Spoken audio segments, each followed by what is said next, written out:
Welcome to the Rowan's podcast. I am the Rowan. Thank you for joining me for episode 2. So why don't you grab yourself a cup of coffee and we'll have a chat. In my last podcast, well, my only other podcast episode, I did discuss my late diagnosis and how my AUDHD traits affect my daily life. I did want to also add on to that because I had forgotten that during the point of me getting diagnosed with having autism, I did mention that I took a lot of online screening type things. And no, it wasn't Facebook screening tests. Well, I did take, I will admit, I took a couple of those for funsies, but I did take some reputable ones.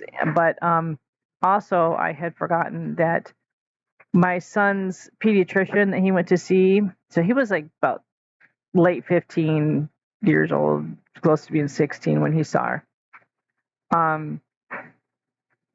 My doctor suggested that I see her because there really isn't any adult doctors, that do screening for adults, at least around here. So she suggested that I talk to her, and I did, and she did give me some of the screening tests and stuff that my son had went through, like the paper ones and stuff. And she looked at that and she concurred that she did think that, I was autistic. And then I took that to my doctor and she concurred with that and the other stuff. But like I said, it isn't in my medical record that I know of. I was an actual official patient of the pediatrician, so she couldn't, enter that into a record. And my doctor couldn't really because, she didn't do these things. She just seen what was there and agreed. So, but anyways, I wanted to elaborate on that. It wasn't all just me doing online stuff and, oh, hey, I'm self-diagnosing. But as I said before, they are self-diagnosis with this has rapidly becoming more and more acceptable because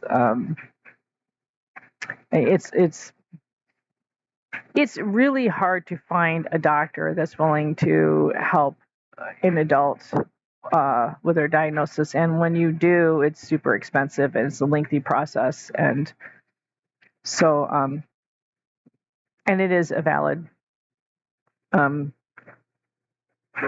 anyways, so my daughter suggested that I continue on with the podcast from where I left off last time because of the fact that I was starting to touch on some difficulties that my traits may have caused in my relationship with my husband. And in all actuality, everyone, I did intend on deleting the last 10 seconds of that podcast. However, I forgot, so everyone got treated to that. And since that was the case, my daughter thought, hey, Mom, that would be a really good next episode because, there are a lot of people who in relationships that struggle because of their traits. And she thought it would be a good thing to go on into next. So I'm going to try to do that without babbling on too much and boring everybody. I don't even know where to start. I don't even know if I should start with the current, or if I should just, I'll just briefly touch on like when I was a kid. Also, like growing up as a kid, going to school, not knowing that I had this, to understanding what was up with me.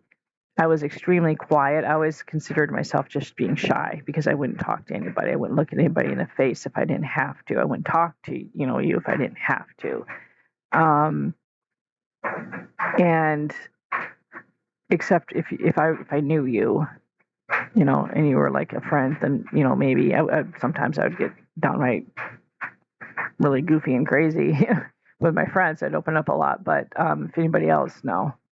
And so I used to get a lot of notes from bullies and people in my class that didn't understand, that, and they would just say why are you being so stuck up?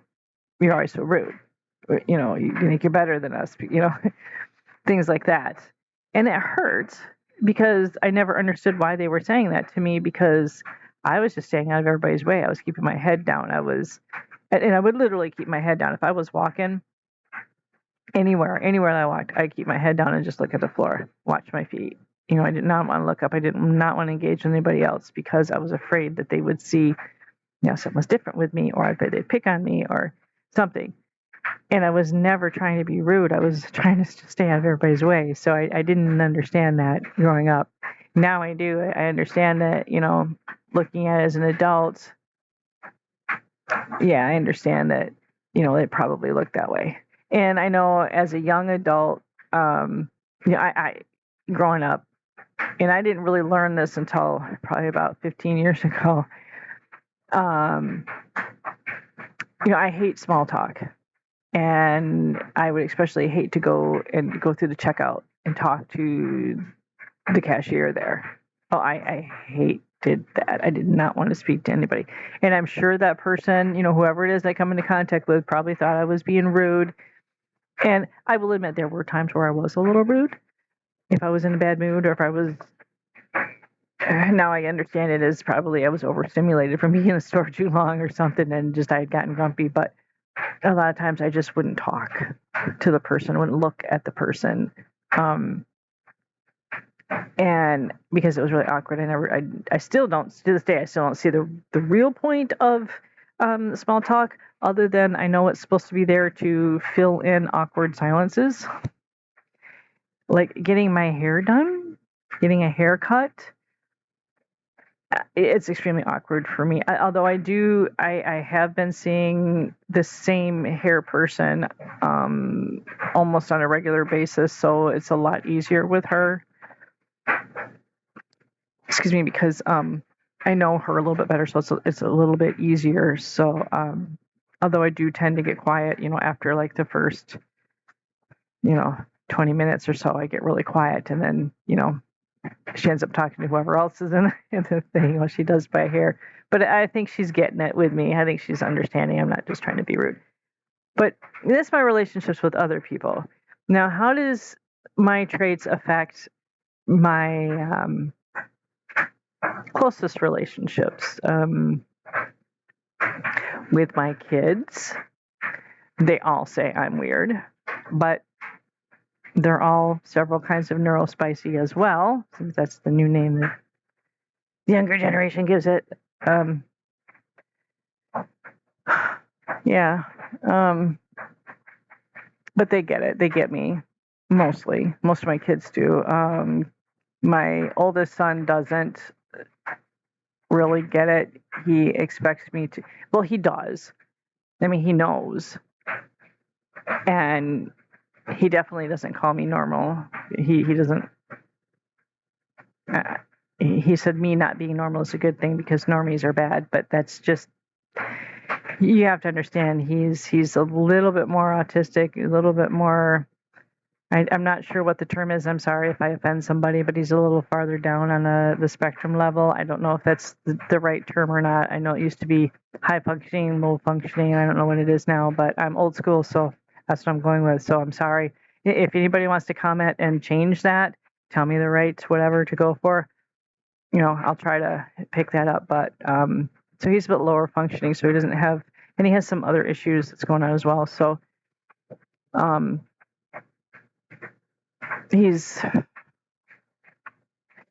and I, we don't communicate well together.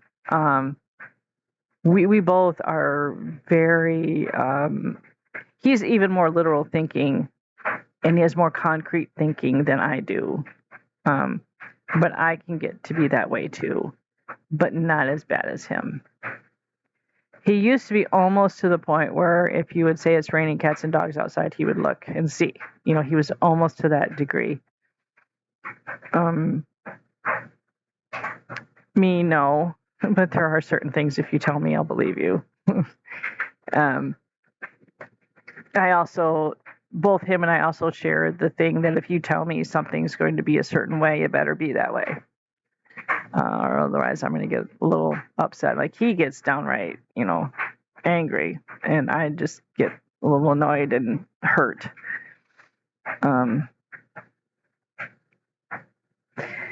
But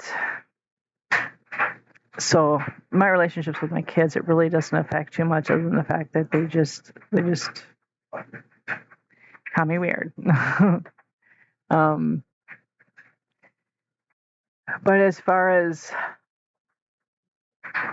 my marriage goes, before we found out what was actually going on with me, it caused a lot of misunderstandings, and this is where I think it's really important, is that if you suspect you're on the spectrum, or if you suspect you might have ADHD, and you're having issues in your marriage, like say the traits that you suspect are ADHD or autism, and if those traits in particular are causing you some kind of strife within your marriage, I think, this is just me, I think people should go and get evaluated or diagnosed or whatever at that point, or try to do some digging into it, because if these traits are causing you issue in your marriage, then if both people know that this is what's happening, it can do probably one or two things. The good thing it can do is it can open up the eyes, and it could build an understanding to where, no, this person is not trying to do this, trying to be difficult, trying to forget things on purpose just to not, want to do them. And it could actually help the other person to support you, or, and to work with you and stuff. Or there could be a downside, and I will say this, there could be a downside that the person just blatantly just might not understand at all and might not want to deal with it, and you might have a problem there. Don't want to scare anybody off trying to find out whether they are, but in my opinion, if someone isn't willing to love you for who you are and whatever's going on with you, and they're not willing to stay with you just because of this, then they probably aren't the person that you needed to be with in the first place. That's my opinion. That being said, even though we know what's going on with me, it does. My husband does still struggle with it. Now, he is ADHD as well, but the circumstances in his life, he has been able to train his mind in ways that I can't. Well, plus the fact he is a male, and we all know it presents difference in men than it does in women, and his symptoms are different than mine because his was hyperactive and mine is internalized. So there's a big difference there, but he grew up very different, and his adulthood was very different, with military structure and things like that.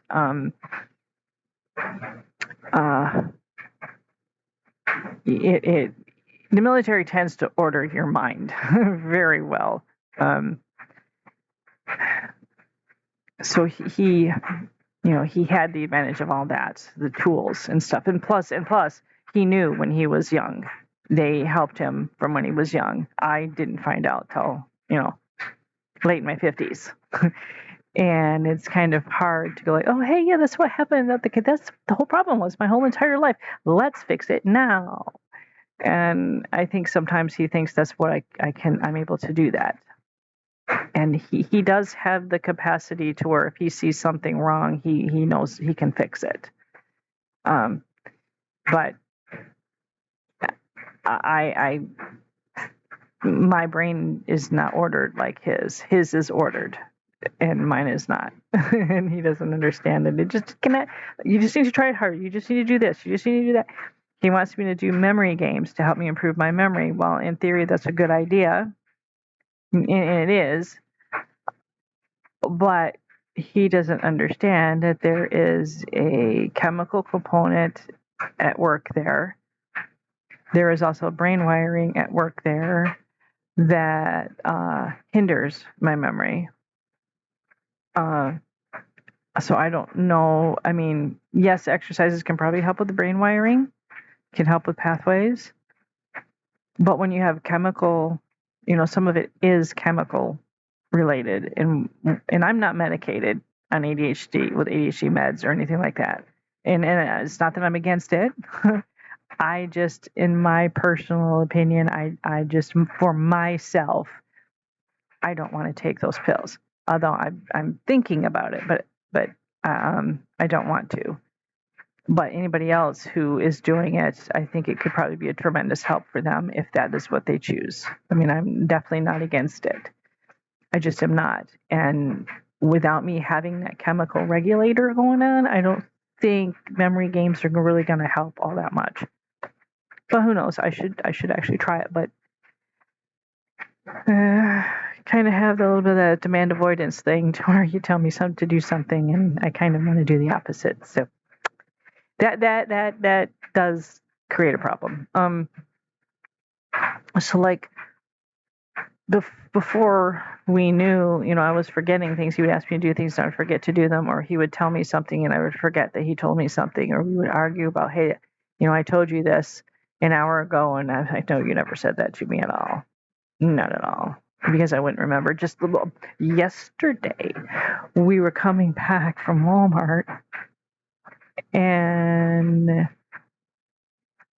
I was already overloaded to begin with, but he started talking to me about how he had put the router in the dining room when we first moved to the house. This was like almost 4 years ago. And then apparently I didn't like it there, so I made him move it to the kitchen for some reason. And he was talking about that because we're having trouble with our internet right now. It's blinking on and off, and we're just getting a discussion about what we could do with different wires and stuff, and that we had a wire that we could probably use because of the one that he used to go into the dining room, and that he did that, and now we just know where the wire is. And I'm like, what are you talking about? It's never been in the dining room. Yes, it has. No, I never remember you. Yes, I put it in the dining room. I remember because you complained because it was in the way or something. No, because now it's in the kitchen. I'm like, no. And he said, yeah, there's nails all through the kitchen, along the walls, and going into the dining room where I had it. And I can show you when we get home, because I can show you where I had it hung. And I have absolutely no memory of it, none. And he said it was because of me complaining about where it was, because it was in the way, that he moved it. I made him show me when he got home, and sure enough, yeah, there were all those nails there. And the wire. We found the wire right where he said he probably thought it was at, underneath the sink. And I'm like, I have no absolutely clue whatsoever. I don't even remember that at all. And if we had this discussion before we had found out that I had autism and ADHD and my memory was crap, he would have blown a gasket. He would have yelled and screamed at me, literally, and I would be bawling, and I would be so confused and not understanding why I'm being called a liar because I didn't remember. And that's kind of how our relationship was before me finding out. There was a lot of accusations, a lot of crying, a lot of fights, Not that I still don't, like, I will still argue with him if he says something and I'm like, I've never heard that before. I might argue a little bit, but now we both realize it, and we both can, he doesn't yell and scream at me anymore. He doesn't make me cry anymore because I'm, like I'm stupid because I forgot, or I'm lying because I forgot. He doesn't do that anymore. And because he knows I honestly don't remember. Because before, he used to think that, like, if I didn't remember, I was doing it because I didn't want to do anything a man told me to do, or I was going to listen to anything a man said to me. And he took it as that way. And, my sensory issues, he would take it as me just snubbing him or something, and the way, like, he still does this, and this is still a hard thing between the two of us because he doesn't realize he does this. Or it's just such a habit that it's hard to refigure, like, your pattern of speaking is what it is. Like, he'll tell me things that neurotypicals, they know to read between the lines. Like, he'll say X, Y, and Z when really he means A, B, and C. and I am expected. Now he's not neurotypical, but he's learned to read between the lines, and he'll expect me, and then he'll say, well, hey, I told you A, B, and C earlier today. Why didn't you do, whatever? Like, you've never said those words to me. And I'll say it that way. You have never said those words to me. Well, yes, I did. I said A, B, and C. I'm like, no, you didn't. I don't know what you mean. What you... And he goes, I said X, Y, and Z. That means A, B, and C. And I'd be like, oh, well, and we would argue over that. Like it would be, why can't I read through those lines? Like the same type of thing I told you about my boss last week. He says things in this convoluted way that I'm supposed to read between the lines, I'm supposed to understand what he means. And I don't understand. I'll tell him I don't understand it, and then he'll tell me again, but in a different way. But the same read between lines bullcrap. And I'm like, but boss, I don't. He got so frustrated with me one time. I kept making him tell me, and he kept saying, like, it took him like 3 or 4 different tries of the X, Y, and Z version of what he wanted to tell me before I was like, dude, tell me exactly, and then he had to tell me. And it's like I tell my husband, I said, you never said those words to me. Like he'll say, I said A, B, and C. Like you never said those exact words to me. I did not understand that this X, Y, and Z, you were really saying A, B, and C. So you need to tell me A, B, and C. Don't expect me to read between the lines. Don't just assume I'm going to, because there are some things I get. A lot of stuff I don't. And that's a difficult thing. And it had gotten to the point to where, before we found out that it was really, we were already having some other issues, but, this not understanding my behaviors and my trades did not help, because it made it seem like the other stuff that was going on in our relationship, I was doing these things just to dig more into, cause more of a problems because of the other stuff that was going on. And it never was that case. And I used to get so upset because I didn't understand why I would forget all the time. I was always down on myself. Why did I forget? This was important. Why did I forget? Why didn't I do that? Why didn't I understand when he said such and such? Why am I so tired when I get out of Walmart? Why is it wrong for me to just want to sit here? I didn't understand, and there's like a lot of other things too. But once, I got the ADHD thing, he still didn't really, because that come first, and it still really wasn't that much of an eye-opener for him. It didn't really make that much of a difference, but once the autism thing come in, and then he started thinking about it, and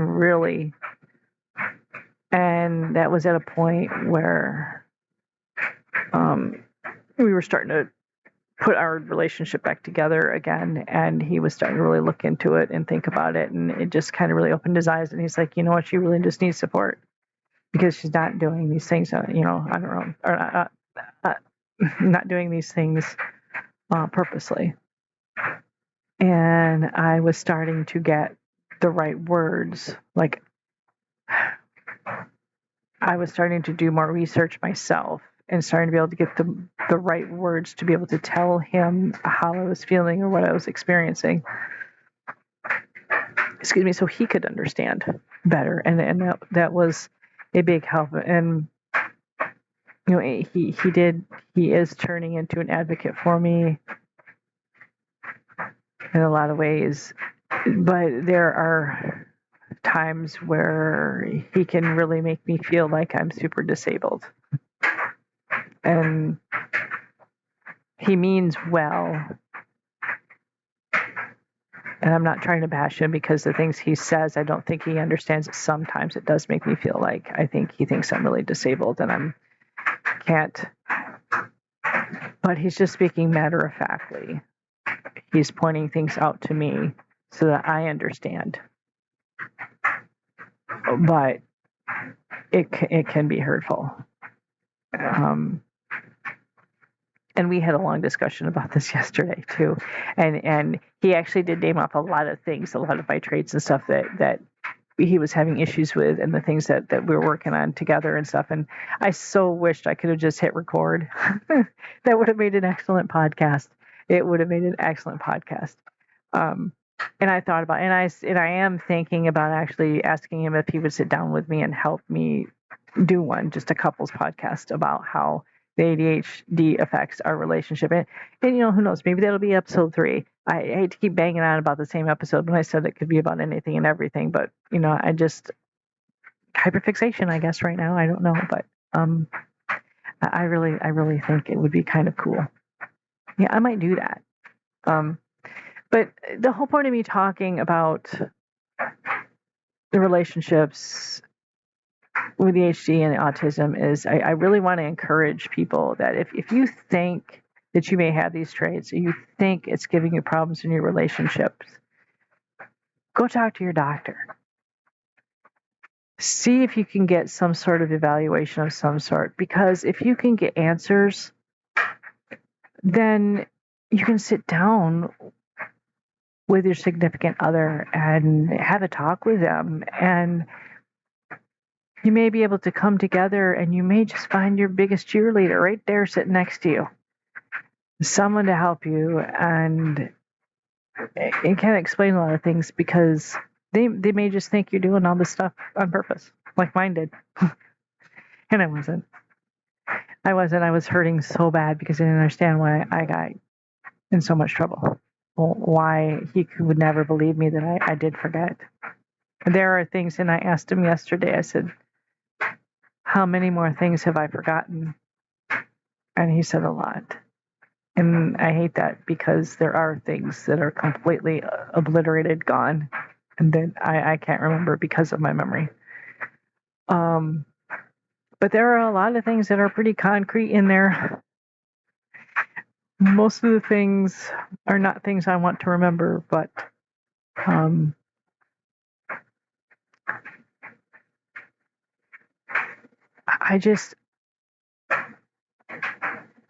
I really just want to encourage anybody, if you, even if you're not in a relationship and it's affecting your daily life and you're wondering what's going on, go get answers.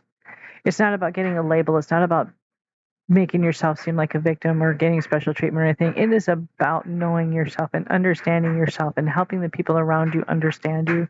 Like, I haven't shared this with a lot of people. Well, okay, hello, now it's, all over the internet, but I haven't shared this personally one-on-one with a lot of people in my life, because I'm still kind of nervous about how they would take it and how they would think, oh, hey, you're 57 years old and suddenly you're this. But I get that you might not want it, that label, but it's not a label. It's you finally being able to peek beneath the mask. Sometimes we forget that we're even wearing. And sometimes if we wait too long, that mask just becomes a part of our face, and we never know who we are. And you need to take a peek behind that mask and find out who you really are inside, and let yourself be you. Love yourself. Love that part of you that's underneath that mask. I'm not saying you have to throw the mask away, but ease it up. Peek behind there, and maybe let the people who you trust in to look behind that mask too. And it would be a really big help. Thank you for sitting down and chatting with me today. And I hope everyone has a blessed rest of your day. And thank you so much for stopping by. More later, next time. Bye.